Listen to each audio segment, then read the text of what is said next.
Okay, we're back.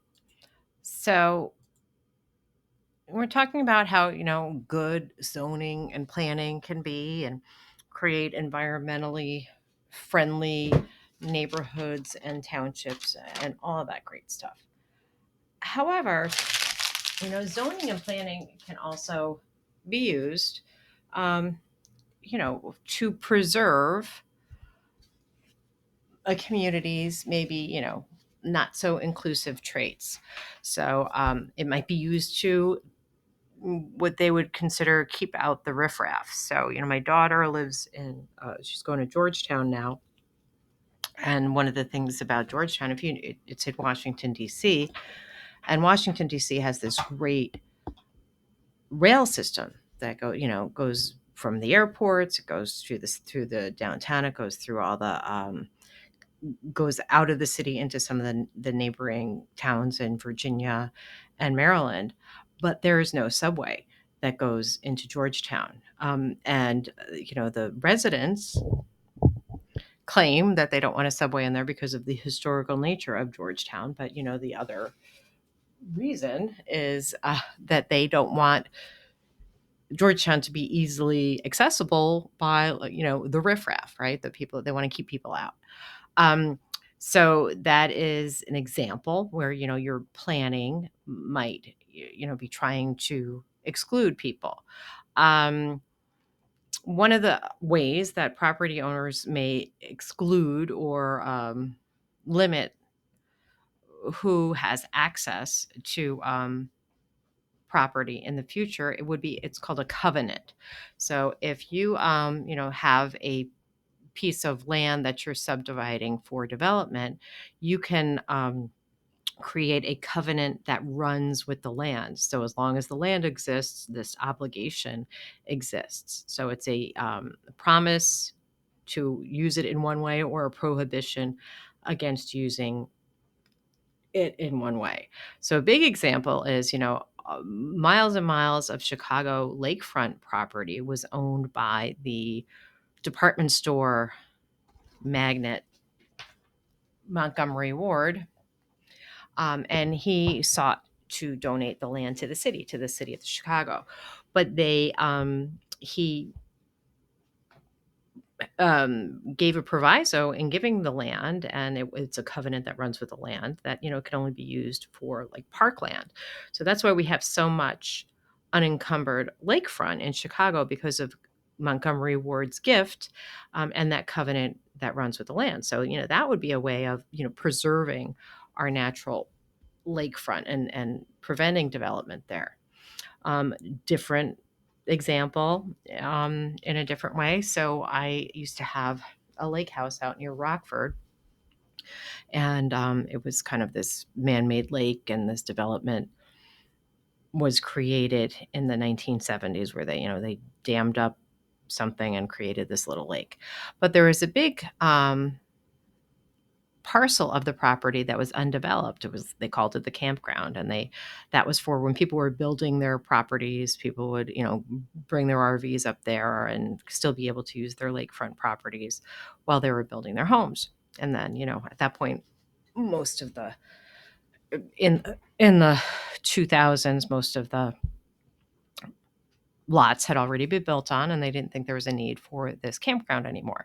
So they decided to develop it. They developed it into a golf course, and had some housing lots on it. Now the thing about that, and the houses in this community were fairly, they ran the gamut, but most of them were fairly modest, um, from 1,200 to 2,000 square feet.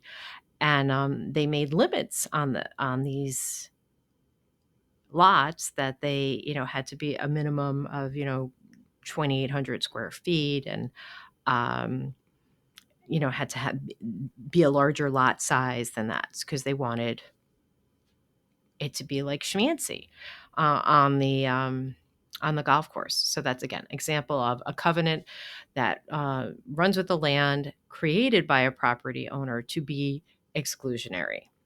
um we're full of like NIMBY issues, right? So we want things that remember that from a few classes back, nothing, not in my backyard. So we want, there are things that have to go somewhere, like you need a water treatment facility uh, in a city, but you don't want it in your backyard. You need a landfill, but you don't want it in your backyard. So sometimes the planning um, is not so equitable.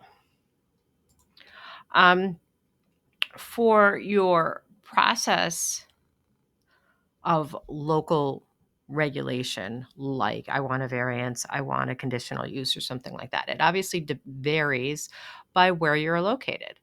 um, so um, different kinds of applications have different kinds of standards. So there's some that are just ministerial. Okay, your application meets all the requirements and it'll be granted. So I just, this week I renewed my dog park application, right? I gave them a check. My dog had all her shots, so they gave me the pass to the dog park, right? My application met the requirements. It was granted. There was no discretion, like, oh, um, you know, is this, they didn't like examine my dog to see her behavior, right? So that's a ministerial kind of permit granting, right? So if whatever the application, it met my requirements, it was granted. Now there's other ones. So this would be more for like a variance in zoning or a conditional use, would be discretionary. Discretionary,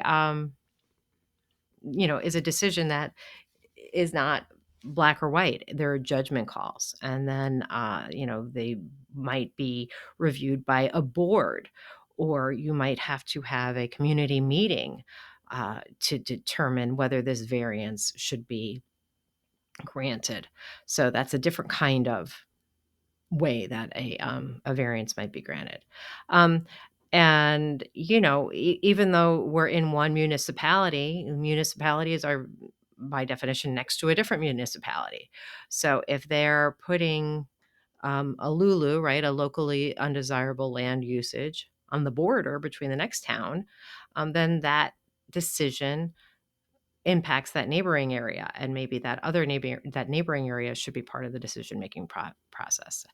And some states actually have, for those kind of like turf wars between two municipalities, there are state boards of appeals on land use to help resolve those conflicts. So things like, in the zoning area, before we get to the commercial development, things that like a paralegal would help with would be, they might be doing the variance application, right? Getting all the information, contacting the municipality to see what you have to do to get a variance granted, the materials they need, the data they need, right? Getting all that information, compiling it, and helping with that application. Whether your client is an individual or some sort of corporation or a developer. So those are kinds of things that a paralegal would probably help with. Working on the application for the variance or conditional use, like you researched in your classwork.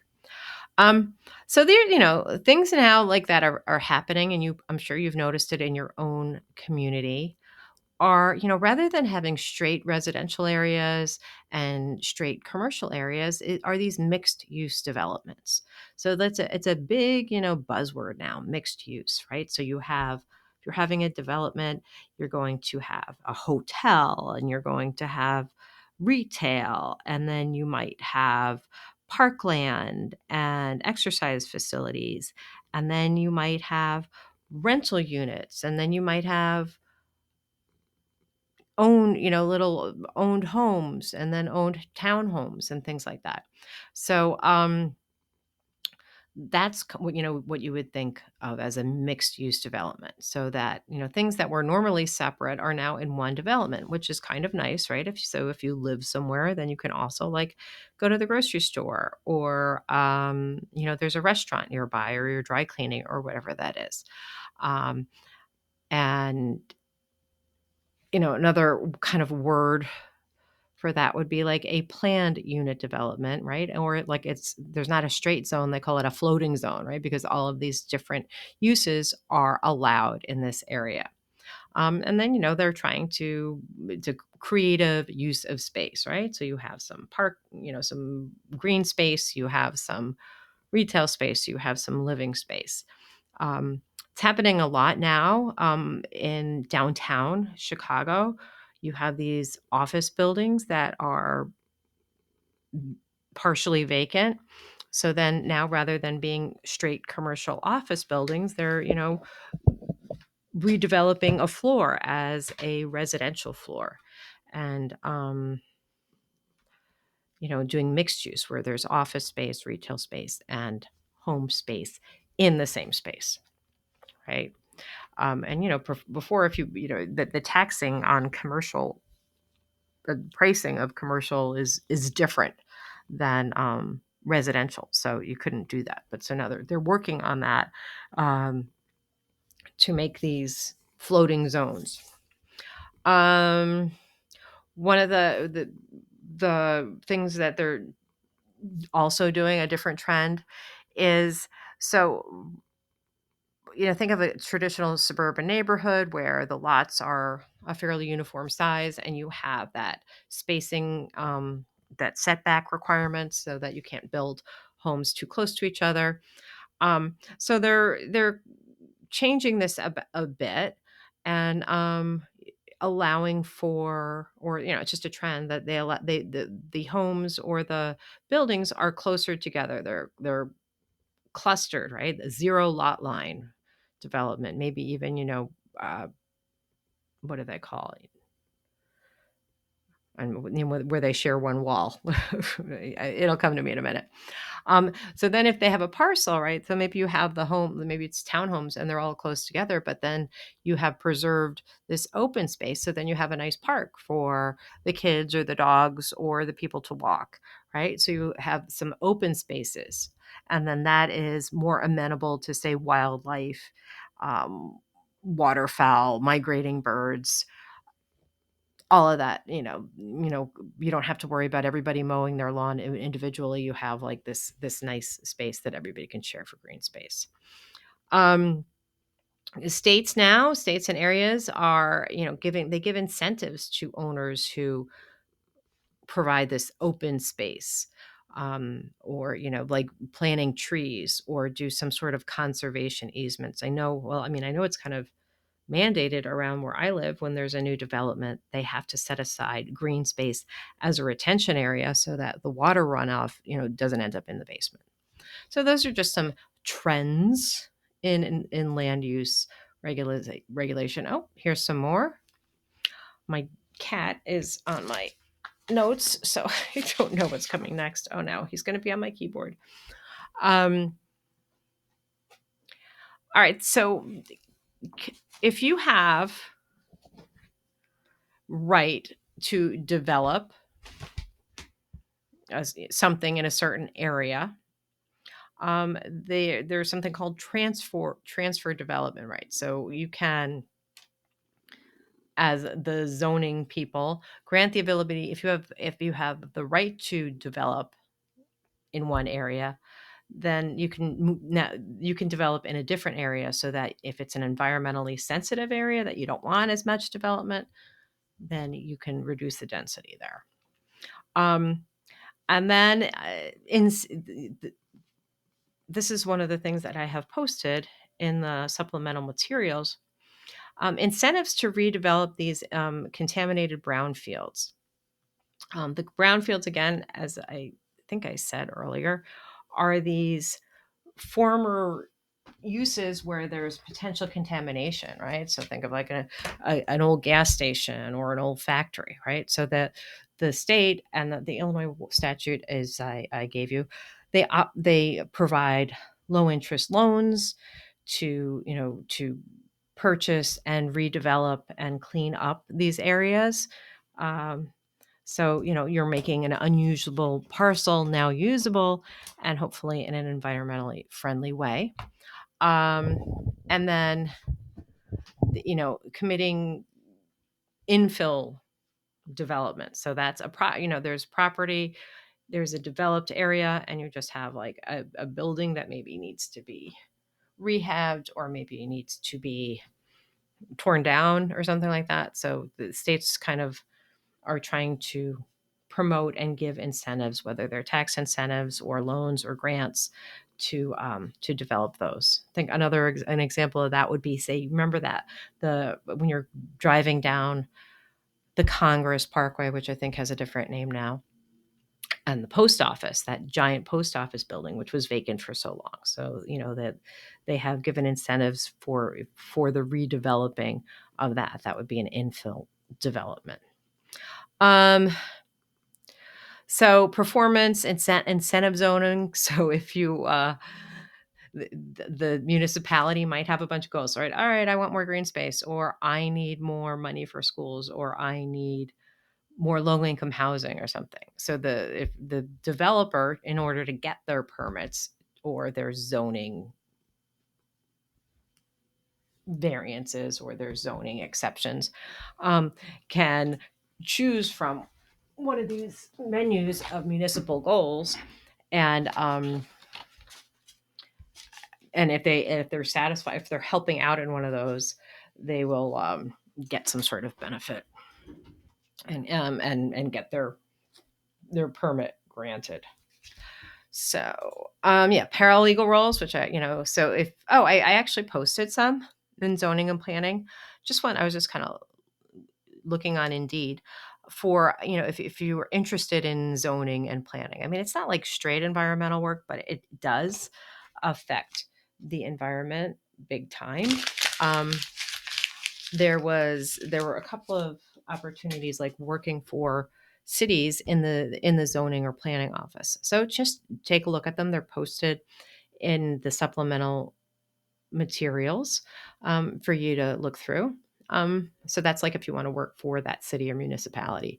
You can work for a developer, which I talked about a bit ago, researching zoning laws, filling out the applications, working on these special use applications, helping with the hearings, that kind of stuff. Um, and if you just do individual real estate, if you're doing any sort of real estate law, you help homeowners manage these grandfathered in homes, right? So you have this non-conforming home and they might want to make an improvement. Like, what can they do? And what are they prohibited from doing? And how can you help them improve their property and still comply with the loans? So, and laws, and even for them applying for variances as well. So those are just some paralegal roles related to that. Our next category, so we talked about zoning, but is planners in general, right? Who are they? Who are these people who are coming up with these plans? So they're, you might have heard of urban planning. There can be urban or regional planning, and their job, is to help or to advise on how to develop a parcel or an area or an undeveloped area, and they kind of want to balance or the business interest, the economic interest, with environmental interests. So they kind of come up with plans and programs for use of land. They talk to officials, potential developers in the area, and the public. They do data analysis, um, economic, environmental, market research. They visit the sites. They, do their little measuring and have field investigations, look at the soil, look at the water. They look at the plans. They see how feasible, what the costs are involved, and then they make recommendations to the municipality or region or county or whatever it is on, what a great form of development that they recommend. So like I think of even like the racetrack in Arlington Heights and how they want to redevelop this for, maybe a new Bear Stadium, but they're also thinking about, making it a whole destination with off-season places to go and things to see. So a planner might be kind of your first step in trying to figure out what you want to do with that. So it's not just like, hey, I really like land and I'm really, I'm a civil engineer or something like that. That's kind of not the background. There's actually like undergraduate and master's degrees in urban planning. So before you become an urban planner and, try to come up with a plan for some redevelopment of a Chicago former industrial area, you might need to get an undergraduate and or degree in urban planning. And then, so that's kind of general. You can also have like specific planning skills. So, some just general land use and code enforcement. Maybe you work with transportation. Okay. How do we get the people from here to there? Roads, public transportation, buses, train lines, all of that fun stuff. Planning for preservation and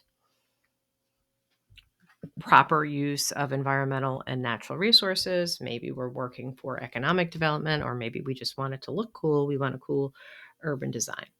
So those are kinds of plans. So then we're going to stop this one. And what are we going to do next? Week 6. Okay, so we're talking about landfills and like Lulus and things like that. There's a case at the end of the chapter, which talks about, an opposition to a landfill in an area and kind of what the court held. So oh boy, it's going to take a bit. In the book, here it is. It's coming. It's assignment 5-2 on page 113. So you read the case at the end of the chapter, and I think there's actually 4 questions, but I just want you to answer 2A, 2B, and 2C. You can either attach the assignment or write the submission in Canvas. And then when you're done with that, come back to the next video.